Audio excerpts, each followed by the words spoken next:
사사시대에 그 땅에 기근이 든 일이 있었다. 그때 유다 베들레헴 태생의 한 남자가 모압 지방으로 가서 임시로 살려고 아내와 두 아들을 데리고 길을 떠났다. 그 남자의 이름은 엘리멜렉이고 아내의 이름은 나오미이며 두 아들의 이름은 말론과 기럧이다. 그들은 유다 베들레헴 태생으로서 에브랏 가문 사람인데 모압 지방으로 건너가 거기에서 살았다. 그러다가 나오미의 남편 엘리멜렉이 죽고 나오미와 두 아들만 남았다. 두 아들은 다 모압 여자를 아내로 맞이하였는데 한 여자의 이름은 룻이고 또 한 여자의 이름은 오르바였다.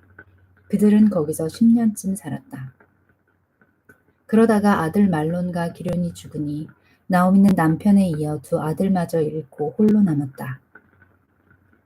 모압 지방에서 사는 동안에 나오미는 주님께서 백성을 돌보셔서 고향에 풍년이 들게 하셨다는 말을 듣고 두 며느리와 함께 모압 지방을 떠날 채비를 차렸다. 나오미가 살던 곳을 떠날 때에 두 며느리도 함께 떠났다. 그들은 유다 땅으로 돌아가려고 길을 나섰다. 길을 가다가 나오미가 두 며느리에게 말하였다. 너희는 제각기 친정으로 돌아가거라. 너희가 죽은 너희의 남편들과 나를 한결같이 사랑하여 주었으니 주님께서도 너희에게 그렇게 해주시기를 빈다. 너희가 각각 새 남편을 만나 행복한 가정을 이루도록 주님께서 돌보아 주시기를 바란다. 나오미가 작별하려고 그들에게 입을 맞추니 며느리들이 큰 소리로 울면서 말하였다. 아닙니다. 우리도 어머님과 함께 어머님의 결례에게로 돌아가겠습니다. 그러나 나오미는 말렸다. 돌아가다오, 내 딸들아. 어찌하여 나와 함께 가려고 하느냐.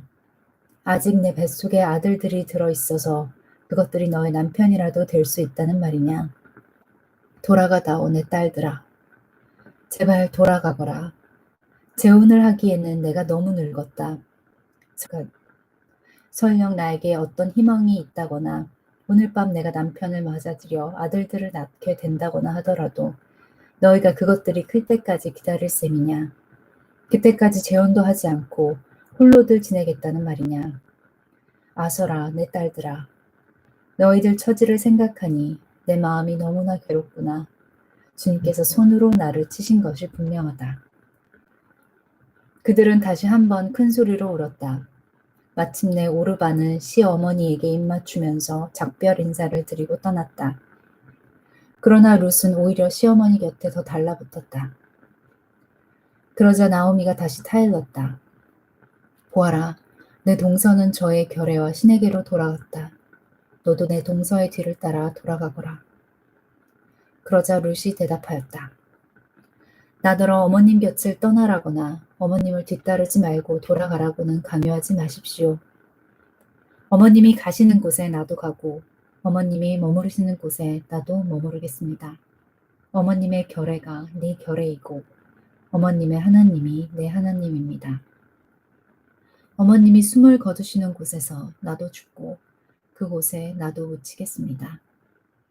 죽음이 어머님과 나를 떼어놓기 전에 내가 어머님을 떠난다면 주님께서 나에게 벌을 내리시고 또 더 내리신다 하여도 달게 받겠습니다. 나오미는 룻이 자기와 함께 가기로 굳게 마음먹은 것을 보고 더 이상 말리지 않았다. 그 두 사람은 길을 떠나서 베들레헴에 이르렀다. 그들이 베들레헴에 이르니 온 마을이 떠들썩하였다. 아낙네들이 이게 정말 나오미인가 하고 말하였다. 나오미가 그들에게 대답하였다. 나를 나오미라고 부르지들 마십시오. 전능하신 분께서 나를 몹시도 괴롭게 하셨으니 이제는 나를 마라라고 부르십시오. 나는 가득 찬 채로 이곳을 떠났습니다. 그러나 주님께서는 나를 텅 비어서 돌아오게 하셨습니다. 주님께서 나를 치시고 전능하신 분께서 나를 불행하게 하셨는데 이제 나를 나오미라고 부를 까닭이 어디에 있겠습니까? 이렇게 하여 나오미는 모압 여인인 며느리 룻과 함께 모압 지방에서 돌아왔다. 그들이 베들레헴에 이르렀을 때는 보리를 거두기 시작할 무렵이었다. 나오미에게는 남편 쪽으로 친족이 한 사람 있었다.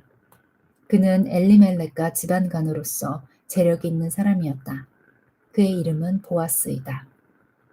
어느 날 모압 여인 룻이 나오미에게 말하였다. 밭에 나가볼까 합니다. 혹시 나에게 잘 대하여 주는 사람을 만나면 그를 따라다니면서 떨어진 이삭을 주울까 합니다. 나오미가 룻에게 대답하였다. 그래, 나가보아라. 그리하여 룻은 밭으로 나가서 곡식 거두는 일꾼들을 따라다니며 이삭을 주었다. 그가 간 곳은 우연히도 엘리멜렉과 집안간인 보아스의 밭이었다. 그때 마침 보아스가 베들레헴 성읍에서 왔다. 그는 주님께서 자네들과 함께 하시기를 비내 하면서 곡식을 거두고 있는 일꾼들을 격려하였다. 그들도 보아스에게 주님께서 주인 어른께 복을 베푸시기를 바랍니다 하고 인사하였다. 보아스가 일꾼들을 감독하는 젊은이에게 물었다. 저 젊은 여인은 네 집 안악인가? 일꾼들을 감독하는 젊은이가 대답하였다. 저 젊은 여인은 나오미와 함께 모압 지방에서 돌아온 모압 사람입니다. 일꾼들의 뒤를 따라다니면서 곡식단 사이에서 떨어진 이삭을 줍도록 허락해달라고 하더니 아침부터 와서 지금까지 저렇게 서 있습니다. 아까 여기 밭집에서 잠깐 쉬었을 뿐입니다. 보아스가 룻에게 말하였다. 여보시오 세덱, 내가 하는 말을 잘 들으시오. 이삭을 주우려고 다른 밭으로 가지 마시오. 여기를 떠나지 말고 우리 밭에서 일하는 여자들을 바싹 따라다니도록 하시오. 우리 일꾼들이 곡식을 거두는 밭에서 눈길을 돌리지 말고 여자들의 뒤를 따라다니면서 이삭을 줍도록 하시오. 젊은 남자 일꾼들에게는 덱을 건드리지 말라고 단단히 일러두겠소. 목이 마르거든 주저하지 말고 물단지에 가서 젊은 남자 일꾼들이 길어다가 둔 물을 마시도록 하시오. 그러자 룻은 엎드려 이마를 땅에 대고 절을 하면서 보아스에게 말하였다. 저는 한낱 이방 여자일 뿐인데 어찌하여 저 같은 것을 이렇게까지 잘 보살피시고 생각하여 주십니까? 보아스가 룻에게 대답하였다.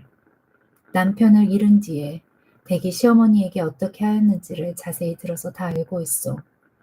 덱은 친정 아버지와 어머니를 떠나고 태어난 땅을 떠나서 엊그제까지만 해도 알지 못하던 다른 백성에게로 오지 않았소.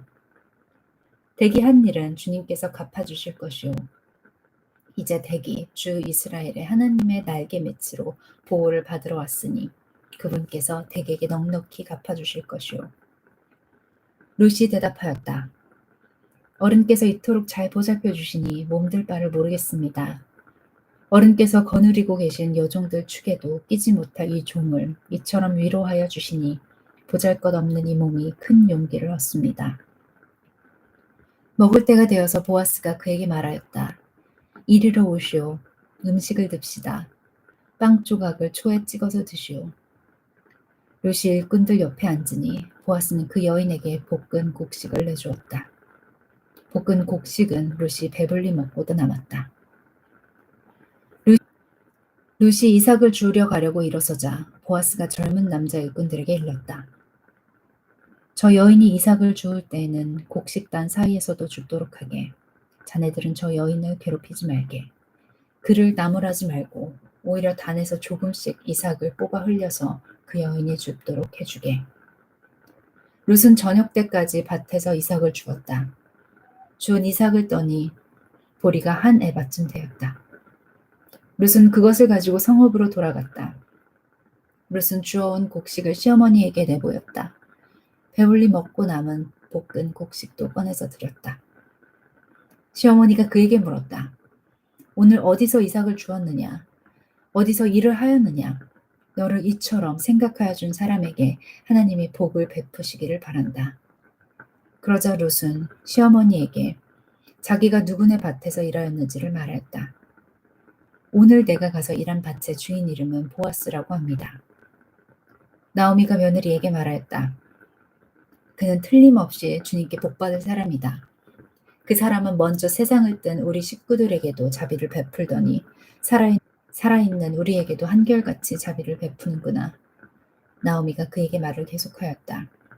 그 사람은 우리와 가까운 사이다. 그는 집안간으로서 우리를 맡아야 할 사람이다. 모압 여인 룻이 말하였다. 그뿐이 아닙니다. 그가 데리고 있는 젊은 남자 일꾼들이 곡식 거두기를 다 끝낼 때까지 그들을 바싹 따라다니라고 하였습니다.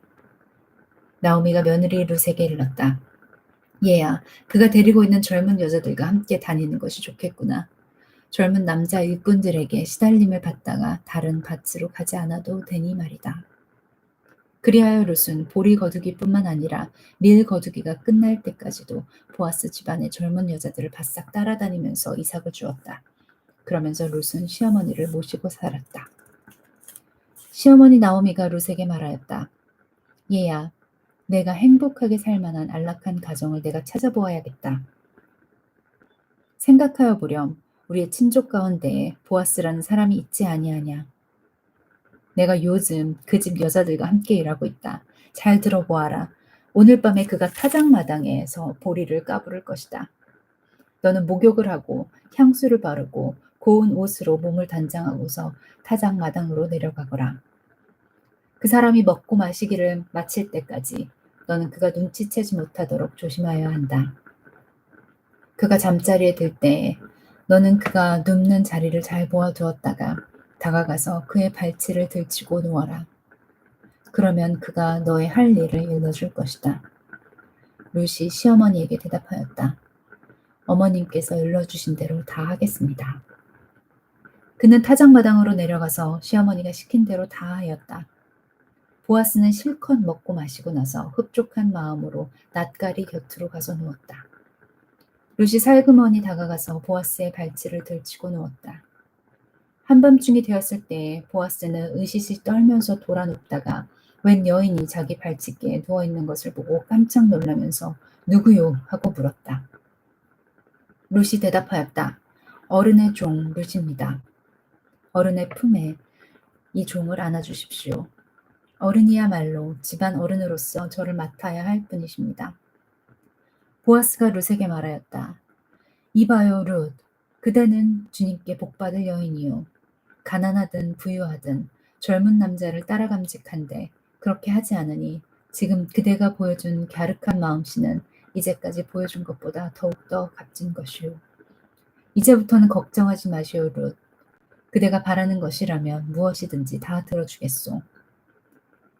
그대가 정숙한 여인이라는 것은 온 마을 사람들이 다 알고 있소. 내가 집안간으로서 그대를 맡아야 할 책임이 있다는 것은 틀림없소. 하지만 그대를 맡아야 할 사람으로 나보다 더 가까운 친족이 한 사람 있소. 오늘 밤은 여기서 지내고 날이 밝거든 봅시다. 그가 집안간으로서 그대를 맡겠다면 좋소. 그렇게 하도록 합시다. 그러나 그가 그렇게 하지 않겠다면 그때에는 내가 그대를 맡겠소. 이것은 내가 살아계신 주님을 두고 맹세하는 것이오. 아침까지 여기 누워 있으시오. 룻은 새벽녘까지 그의 발치에 누워 있다가 서로 얼굴을 알아보기 어려운 이른 새벽에 일어났다. 이것은 보아스가 그 여인이 타작마당에 와서 있었다는 것을 남들이 알아서는 안 된다고 말하였기 때문이다. 보아스가 말하였다. 걸치고 있는 겉옷을 이리 가지고 와서 펴서 꼭 잡으시오. 보아스는 룻이 겉옷을 펴서 잡고 있는 동안 보리를 6번 되어서 그에게 이워주고는 성읍으로 들어갔다. 룻이 시어머니에게 돌아오니 시어머니가 물었다. 얘야 어찌 되었느냐. 룻은 그 남자가 자기에게 한 일을 시어머니에게 낱낱이 말하고 덧붙여서 말하였다. 6번이나 되어서 준 이 보리는 어머님께 빈손으로 가서는 안 된다고 하면서 바로 그가 손수 담아준 것입니다. 그러자 시어머니가 일렀다. 얘야, 일이 어떻게 될지 확실해질 때까지 너는 가만히 기다리고 있거라. 아마 그 사람은 지금쯤 가만히 있지 않을 거다. 이 일을 마무리 짓는데 오늘을 넘기지는 않을 것이다. 보아스가 성문 위 회관으로 올라가서 앉아 있는데 그가 말하던 집안간으로서의 책임을 져야 할 바로 그 사람이 마침 지나가고 있었다. 보아스가 그에게 여보시오, 이리 좀 올라와서 앉으시오 하고 말하였다. 그러자 그가 올라와서 앉았다. 보아스는 성읍 원로 10사람을 청하여 그 자리에 함께 앉도록 하였다.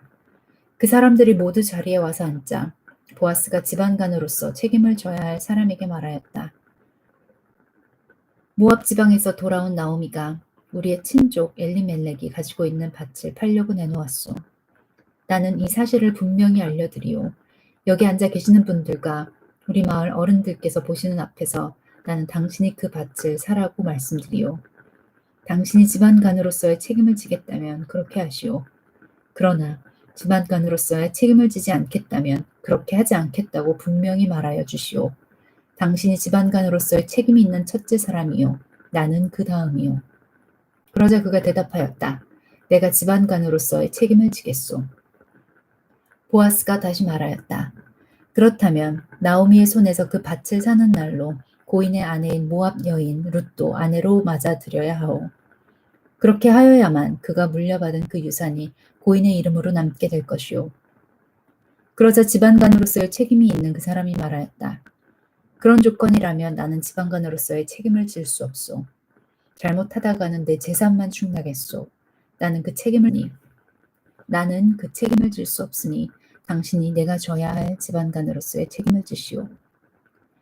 옛적의 이스라엘에는 유산매매나 물물교환과 같은 일을 법적으로 분명히 할 때에는 한쪽 사람이 다른 한쪽 사람에게 자기의 신을 벗어서 주는 관습이 있었다. 이스라엘에서는 이렇게 함으로써 일이 확정된다는 증거를 삼았다. 집안간으로서의 책임이 있는 그 사람이 보아스에게 당신이 사시오 하면서 자기의 신을 벗어주었다. 그러자 보아스가 원로들과 온 마을 사람들에게 선언하였다. 여러분은 오늘 이 일의 증인입니다. 나는 엘리멜렉이 가지고 있던 모든 것과 기럐과 말론이 가지고 있던 모든 것을 나오미의 손에서 사겠습니다. 나는 말론의 아내인 모압 여인 롯도 아내로 맞아들여서 그 유산이 고인의 이름으로 남아있도록 하겠습니다. 그렇게 하여 고인의 이름이 그의 고향 마을에서도 끊어지지 않고 친족들 사이에서도 끊어지지 않도록 하겠습니다. 여러분은 오늘 이 일의 증인입니다. 그러자 성문 위 회관에 모인 온 마을 사람들과 원로들이 대답하였다. 우리가 증인입니다. 주님께서 그대의 집안으로 들어가는 그 여인을 이스라엘 집안을 일으킨 두 여인 곧 라헬과 레아처럼 되게 해주시기를 빕니다. 에브랏 가문에서 그대가 번성하고 또한 베들레헴에서 이름을 떨치기를 빕니다. 주님께서 그 젊은 부인을 통하여 그대에게 자손을 주셔서 그대의 집안이 다말과 유다 사이에서 태어난 아들 베레스의 집안처럼 되게 하시기를 빕니다. 보아스는 룻을 아내로 맞이하였다. 그 여인이 자기 아내가 되자 그는 그 여인과 동침하였다. 주님께서 그 여인을 보살피시니 그가 임신하여 아들을 낳았다. 그러자 이웃 여인들이 나오미에게 말하였다. 주님께 찬양을 드립니다. 주님께서는 오늘 이 집에 자손을 주셔서 대가 끊어지지 않게 하셨습니다. 그의 이름이 이스라엘에서 늘 길이어지기를 바랍니다. 시어머니를 사랑하는 며느리, 아들 7보다도 더 나은 며느리가 아기를 낳아주었으니 그 아기가 그대에게 생계를 되찾아 줄 것이며 늙음하게 그대를 돌보아 줄 것입니다. 나오미가 그 아이를 받아 자기 품에 안고 어머니 노릇을 하였다. 이웃 여인들이 그 아기에게 이름을 지어주면서 나오미가 아들을 보았다 하고 환호하였다. 그들은 그 아기의 이름을 오벳이라고 하였다. 그가 바로 이새의 아버지요 다윗의 할아버지이다. 다음은 베레스의 계보이다. 베레스는 헤스론을 낳고 헤스론은 람을 낳고 람은 암미나답을 낳고 암미나답은 나손을 낳고 나손은 살몬을 낳고 살몬은 보아스를 낳고 보아스는 오벳을 낳고 오벳은 이새를 낳고 이새는 다윗을 낳았다.